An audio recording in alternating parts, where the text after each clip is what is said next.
जय भीम। मैं नवादा आया हूँ और मुझे कहा गया था कि नवादा के लोगों में काफ़ी ज़्यादा जोश है, एक बार आप आएंगे तो हमेशा के लिए याद रखेंगे। लेकिन मेरे कानों में अभी तक जय भीम की आवाज़ भी अच्छी नहीं आई। अभी ऐसा लगा कि हाँ नवादा में आया हूँ। मैं सबसे पहले अभिवादन करता हूँ मैंडेबल महासंघ का। उसके बाद हमारे बड़े ही माननीय और सम्माननीय लोग यहाँ पर हैं, भीमराव जी, चंद्रभूति पाटिल जी और प्रवीण जी और बहुत सारे सौरभ सुमन जी, काफ़ी सारे सम्माननीय लोग हैं यहाँ पर बैठे हैं, उनका अभिवादन करता हूँ। और आज यहाँ धम्म देशना और धम्म दीक्षा की बात हुई और उसे लेकर हमें बुलाया गया। मैं अगर अपने बारे में कहूँ तो मैं भी एक हिंदू परिवार में पला बड़ा और श्रीलंका में एक फिल्म बनाई गई थी भगवान बुद्ध के ऊपर। वहाँ पर बुद्ध के किरदार के लिए चुना गया और वो फिल्म मैंने की। जब कोई एक अभिनेता एक फिल्म करता है तो उसके बारे में बहुत कुछ पढ़ता है, उनकी जीवनी के बारे में।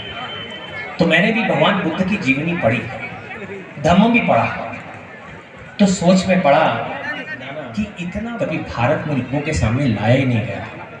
उसका प्रभाव मुझ पर ऐसा पड़ा कि मैंने ये डिसाइड किया सबसे पहले तो मैं बौद्ध होगा। तो 2014 में श्रीलंका में मैं बौद्ध हुआ। अब बात वहां से आगे बढ़ी, प्रचार प्रसार कर रहा था सब जगह, तो भारत में आया। मैं तो श्रीलंका में बौद्ध हो गया, तभी तो भारत में आया ही नहीं था। और जब भारत में आया तो भारत में आने का कारण भी ये था कि बाहर के लोग पूछ रहे थे जब बुद्ध तो भारत के बेटे हैं और बुद्धिज्म तो भारत में दिखाई नहीं पड़ रहा, आप उसके लिए क्या कर रहे हैं, ये जवाब दीजिए। तो बात सोचने वाली थी, इसलिए भारत में आया। तो सोचा कि अब यहाँ पर क्या किया जाए, बुद्धिज्म कहाँ से शुरू होता है कहाँ खत्म होता है मुझे कुछ मालूम नहीं था। तो एक नाम मेरे कानों में पड़ा, बोधिसत्व बाबा साहब अम्बेडकर जी का। फिर मुझे मालूम चला कि आज भारत में केवल 1% बुद्धिस्ट लोग हैं और उस 1% बुद्धिस्ट का कारण भी जो है बाबा साहब ही हैं।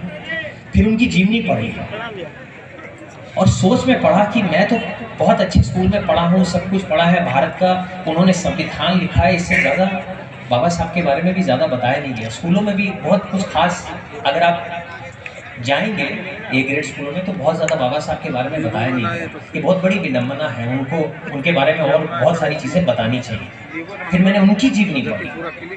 अब जब उनकी जीवनी पढ़ी तो मेरे जीवन के एक मार्गदर्शक, एक रोल मॉडल, एक इंस्पिरेशन बन गए और सोचा कि इन्हीं के पद चिन्हों पे आगे चलूंगा और बौद्ध में भारत का सपना जो उन्होंने देखना है उसे पूरे करने की मैं अपनी पूरी कोशिश करूंगा। अब ये जानना था, जब आप किसी चीज़ को जोड़ने की कोशिश करते हैं तो ये जानना ज़रूरी है कि समाज बिखरा क्यों। तो जब मैंने उसको थोड़े ध्यान से देखा और पढ़ा तो पता चला जोड़ने के जो कारण है, पहला कारण कि एकता नहीं। अगर कोई प्रचार प्रसार करने के लिए आगे आता है या कोई चीज़ ऐसी आगे आती है तो सभी लोग खड़े हैं कि उसकी टांग वापस कैसे खींची जाए, कि ये आगे कैसे बढ़ गया। बाबा साहब की बात आती है तो सभी के बाबा साहब हैं, हम सभी के, जो भी यहाँ बैठे हैं हमारे बाबा साहब हैं। जिनसे बात करता हूँ वो सभी हमारे बाबा साहब कहते हैं।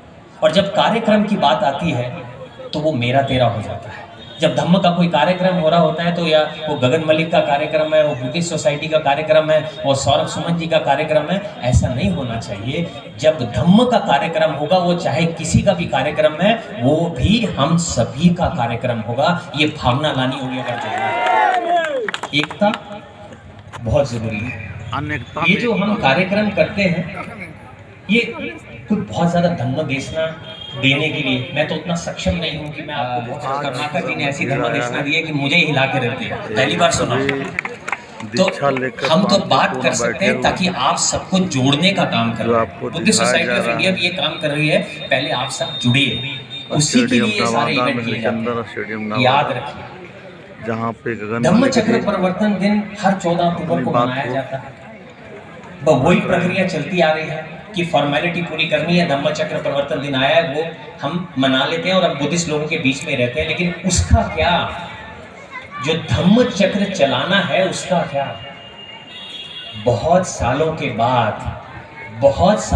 बाद अब एक क्रांति आनी शुरू हुई है, भारत का बुद्धिस्ट जागना शुरू हुआ है और उस क्रांति बार बार नहीं आती, कुछ सालों में कई बार आती है।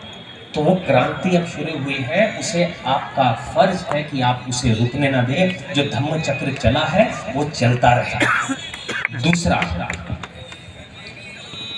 हमारे देश में बहुत सारी महासंघ है, भिक्षु महासंघ, कितनी सारी महासंघ है। मैंने देशों के दौरे किए, बहुत सारे बौद्ध राष्ट्रों में, वहाँ तो सब एक ही महासंघ है। भारत में तो हजारों महासंघ है।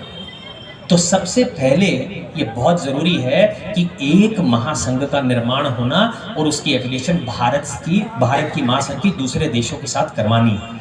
आज 84,000 मूर्तियों का संकल्प लिया है। अपनी फाउंडेशन का नाम गगन मलिक फाउंडेशन रखना पड़ा, उसका कारण यही है कि बाहर के लोगों को यही नहीं मालूम चल रहा कि कौन सी फाउंडेशन या कौन सी ऑर्गेनाइजेशन सच्ची है और कौन सी झूठी है। जब महासंघ का निर्माण होगा तो किसी फाउंडेशंस की भी जरूरत नहीं होगी, वो महासंघ से बात करेगी और हम जैसी organisation Buddhist society of India या गगन मलिक फाउंडेशन, यहाँ की जो भी फाउंडेशन है, उनका काम होगा संघ को सपोर्ट करना। वो संघ को सपोर्ट करेंगे और संघ प्लान करेगा, मार्गदर्शक बनेगा कि हम बुद्धिज्म को पूरे भारत में लेकर कैसे जाएं। ऐसे बातें करने से नहीं होता, बड़े सारी चीजें ऐसी हैं। मैंने बोला है ना, कार्ड से बुद्धिस्ट नहीं बनना है। अगर कार्ड से बुद्धिस्ट बनना है तो सभी बनते हैं। पंचशील आज 6 बार बोल दिया यहाँ पर पंचशील। आप में से आप सोच लो कि कितने लोग हैं जो पंचशील का पालन कर रहे हैं। मेरे को झूठ नहीं बोलना, कितने लोग हैं यहाँ जो झूठ नहीं बोलते। मैं अल्कोहल, दारू, शराब, सिगरेट नहीं पीऊंगा। सोच लो, आप भी सब भी हो, आप अपने आईना देख सकते हो कितने लोग हैं जो यहाँ दारू नहीं पीते होंगे। अगर मैं देखता हूँ तो मुझे मात्र हो सकता है 10% ही दिखेंगे, 90% पीते होंगे। आचरण की बात कर रहा हूँ मैं। जब आचरण की बात कर रहे हैं तो बुद्धिस्ट सच्चा वही है जो आचरण की बात कर रहा है। तो हमारा यहाँ पर अब समय आ गया है कि अब सच्चे बुद्धिस्ट बनने का समय है। बाबा साहब साथ पढ़ने नहीं दिया गया, साथ खेलने नहीं दिया गया, साथ पानी नहीं पीने दिया गया। मैं तो उनकी जीवनी पढ़ के हैरान रह गया कि वो इंसान एक इस मकाम पर पहुंच गया कि अभी मैं देखता हूं उनकी फोटो लगती है तो बड़े बड़े अलग देशों के प्रधानमंत्री आते हैं तो उनके सर भी उनकी फोटो के आगे जुड़ जाते हैं। ये बाबा साहब अम्बेडकर थे। और आप सभी में तो उनका खून है, आपकी नसों में बाबा साहब का खून है। आपको मालूम है ये कितना बड़ा पुण्य की बात है एक बुद्धिस्ट पैदा होना। ये बहुत बड़ा सौभाग्य है कि आप इसमें कितने यंगस्टर देख रहे हैं कि बुद्धिस्ट पैदा हो गए। हम बुद्धिस्ट सोसाइटी ऑफ इंडिया की तरफ से, अपनी फाउंडेशन की तरफ से हम ये कोशिश करना चाहते हैं, जितने यंगस्टर्स यहाँ दिख रहे हैं बुद्धिस्ट, उनका दिमाग बहुत तेज है क्योंकि वो धम्म को जानते हैं। तो उनके लिए आने वाले समय में हमें कुछ ऐसे काम करने चाहिए कि उनका अपलिफ्टमेंट कैसे किया जा सके। हमारे अगर यंगस्टर्स ऊपर आएंगे किसी तरीके से, किसी स्किल डेवलपमेंट में या उनके बाहर के देशों में उन्हें भेजकर कई सारी चीज़ें ऐसी की जाएं, तब एक बड़ा बदलाव आने की पूरी आशा मैं कर सकता हूँ।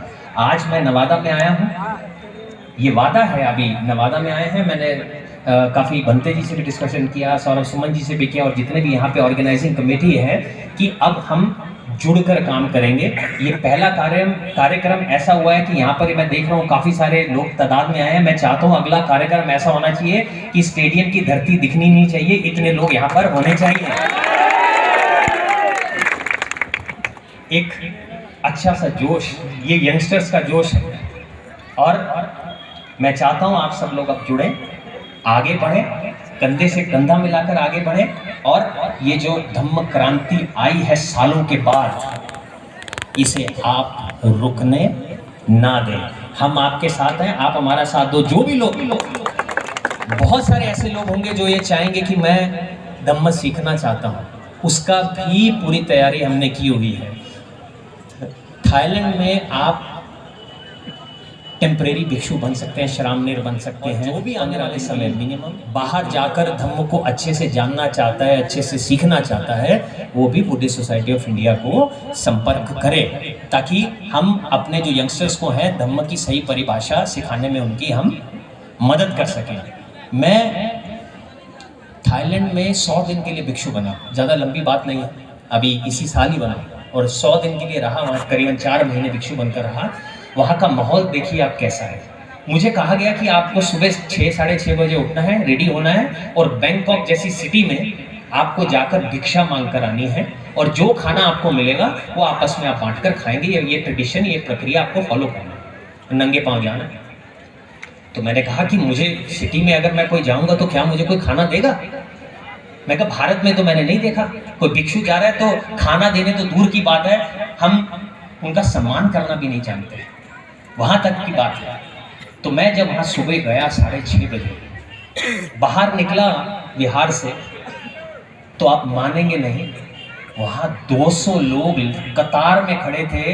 किसी तरह से मैं जो है उनसे खाना किसी तरह से ग्रहण कर लूं और उनको पुण्य प्राप्त हो जाए, क्योंकि ये लड़का जो है, अभिनेता जो है, बुद्ध की धरती से आया है, आज भिक्षु बनकर हमारे सामने के लिए, तो जितना सम्मान दे सके देखें। 200 लोग, 1 घंटे के अंदर एक ट्रक भर के खाना गया, जिसे 90 भिक्षुओं ने खाया और बाकी जो बचा वो गरीबों में बांटा गया खाना। ये 1 घंटे की बात कर रहा हूं, तो सोचो अभी हमें कितना काम और करना है। भिक्षु हमारे मार्गदर्शक हैं, अगर उनको सपोर्ट, उनको संभाला नहीं गया, उनको सिक्योरिटी नहीं दी गई और नए भिक्षु नहीं बनाए गए, तो आप समझ लीजिए फिर जो है तरक्की होनी बहुत मुश्किल है। आज मुझे नवादा में आकर एक अलग सी प्रसन्नता हुई है, बहुत अपनापन है। बिहार तो कहते हैं कि सारे सबसे ज़्यादा IAS अफसर जो है बिहार से ही, इतने दिमाग वाले लोग हैं, तो मुझे लगता है आने वाले समय में मैं चाहता हूँ सबसे ज़्यादा भिक्षु नवादा बनेगा कि एक बार एक अच्छे सा एक सेटअप बनाया जाए कि जितने भी अच्छे यंगस्टर्स हैं, कोई टैलेंटेड है, कुछ है, किसी तरीके से उनके साथ बुद्धिस्ट सोसाइटी ऑफ इंडिया के साथ आपस में एक चर्चा हो और यंगस्टर्स को ऊपर कैसे लाया जा सकता है, बुद्धिस्ट यंगस्टर्स को, उसके बारे में कोशिश करेंगे और उनको ऊपर लाने की पूरी कोशिश करेंगे। एक बार फिर से आप सभी का दिल से धन्यवाद करता हूँ और आपसे वादा आपसे चाहता हूँ कि अगली बार जब हम आएंगे तो ये मैदान में ज़मीन दिखनी नहीं चाहिए, इतने बुद्धिस्ट यहाँ पर होने चाहिए। बाहर के लोगों को भी मैंने बता दिया कि भारत में जब आपने आना है तो आपका नमो बुद्धाय अधूरा है जब तक आप जय भीम नहीं कहेंगे। इसलिए भारत के बाहर से भी जो लोग अब आते हैं तो नमो बुद्धाय के साथ जय भीम वो जरूर कहते हैं। तो एक बार ऐसा जय भीम बोलना है कि वहां तक आवाज चली जाए, जय भीम। जय Bhim. Thank you very much sir.